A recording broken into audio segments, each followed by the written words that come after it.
All right, producer. So if you want to make plugins like I have, for example, my original plugin called Hercules, my original plugin called Hypnos, and my original plugin called Halo 3D, this is the program. It's called HISE. So Pirate put me on to HISE in a whole different way, and I'm actually shocked that he is offering his new program for teaching you guys how to use this to build real VSTs. I thought I had to gatekeep for the rest of my life. Meanwhile, he's willing to coach you guys. So this is a rare opportunity, truly rare, because he is the one who didn't even get compensated when he was helping me for something. And that shows that he's truly trying to help people.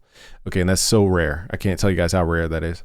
So anyway, here in HISE, you guys can download this from the website. I'm not going to teach you guys how to install it because it is very complicated on how to install it. And I'm not going to cap to you guys. That's probably one of the hardest things about HISE is how to install it. And I just don't have the knowledge nor patience to guide you guys through that. What I want to show you guys in this video is simply just what HISE does, and what basically the plugins that you guys see in the marketplace are HISE for the most part. So we're going to, for the most part. Now HISE is built off of a system called Juice, a framework called Juice. So Juice basically takes C++ and some other formats, and it just organizes it almost like a DAW would, like FL Studio or Ableton. And then Juice offers us all these tools, and it's up to us to build the project or the song. HISE is almost like, you know, if the C++ layer is down here and then you have Juice here, HISE is the third floor to the home, metaphorically speaking, and it organizes even more granularly. So think of it like, C++, whereas Juice is like a DAW, HISE would be like a plugin, okay, inside of a DAW that gives you a very specific outcome for most things. So what we want to do is create a project, create a new project. I think this has a startup guide. So let me see if I click this. And then let's name it, I'm just going to name it test. And then we have to decide where we're actually going to put the project file. So here I already have a subfolder in my user documents area called HISE projects. You guys can, again, there's better setup videos than this, but what we need to do is to save the project. All right, so what can we do in this type of thing? We can create effect plugins. We can create sampler plugins. You can create, I don't even know what the new stuff is in here. So sampler plugins, we could do effects, and you could do audio loop player, and a synth. You can create a synth, you could do a sampler, and you could do effects. So basically every plugin style. So let's just do a simple effect just to show you guys what this sounds like. So we're going to go inside the effects, and then we're going to click this plus button, and we're going to click chorus, for example. Now you can sit here and set up the chorus, okay?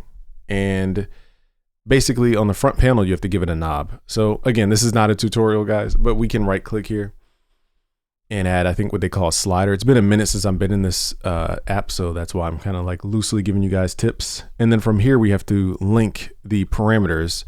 So we have to tell this knob what it wants to be. So we're going to go from the drop down over here. And in Pirate's program, I'm sure he covers all of these details. I just haven't been in HISE in a long time. So if we go to processor ID, go to chorus, and then we have to tell it what we want this knob to modulate in the chorus itself. So in this case, we're going to modulate the, let's see what the parameters are: delay, feedback, width, and the rate knob. So maybe let's turn on the rate of chorusing. Okay. And then we have to give this knob a name. So let's just say chorus rate. All right.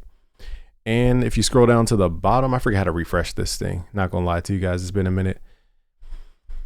So if we paste this up here, that's the identifier. I don't know how to make this refresh. Okay, you just click out and then it refreshes just like that. So now we know that this is the chorus rate knob. Okay, now there's other things like buttons, for example. You can right click, add a button. And then over here on the right side, we just say, okay, what do we want the button to control? So we're gonna say chorus enable, so that this turns it on and off, okay? And again, you guys can get way more granular with this stuff. Okay, so what I'm going to do is have to load up a loop player so that we can actually hear these effects. All right, so what I've done to create a loop here is I've added the plus button, go into audio loop. I dragged in a loop, and then now we're going to trigger this loop. Now I think there's a way to create a sustain pedal. I kind of forgot how to use this, guys. I'm not going to lie. So again, here's, I think the sustain pedal is this little button there.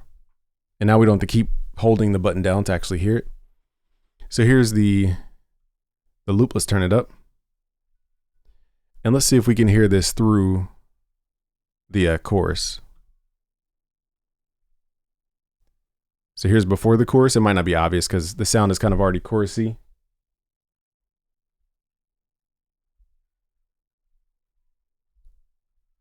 So now you guys can hear the chorus. I'm making it very obvious with the feedback. So now if I go to the front panel and I turn on the button, that should turn the chorus on and off. So off is when the button's not pressed. And then on is when it is pressed. And then we can mess the chorus rate. Okay, we can add things like delay. And for here, we want the delay down. And then let's add a button. We have to click this little pencil tool, add a button. Let's see what we want to modulate about let's do a knob for the mix level. So let's right click, add a slider. Same deal, we're gonna X out of this window.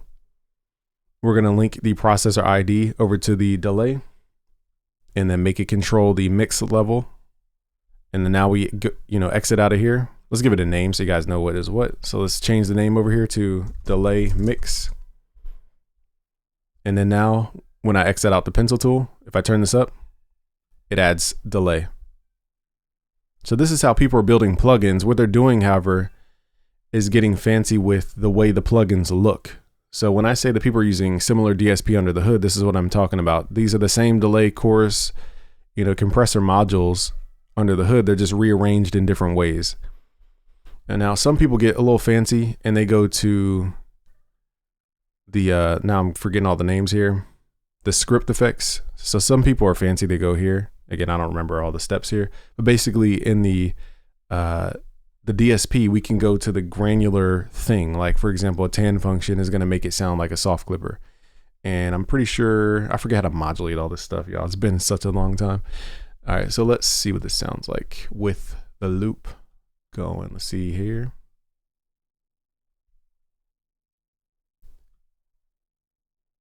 So as I turn the tan function up, we're gonna hear more clipping. Now there's no drum, so it's not as obvious that it's clipping. But now we have that function and we can go in and add different effects. We could do phase delay, that's a cool one.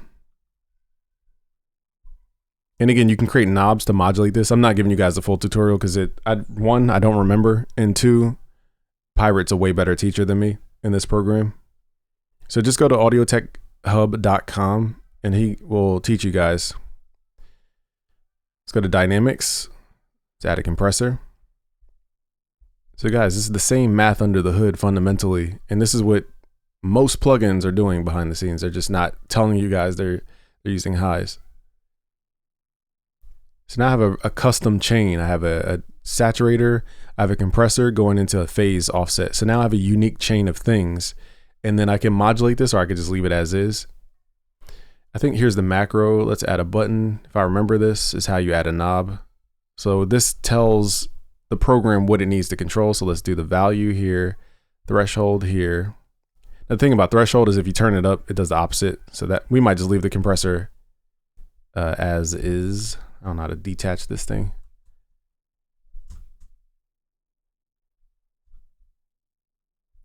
I don't know how to disconnect this. Let me see if I can grab it. Oh, never mind. Double clicking does that. So let's just do the tan value. Let's not make this complicated. And let's go on the front panel. So we need to go back to the front. You see how there. I forgot how to do all this stuff, y'all.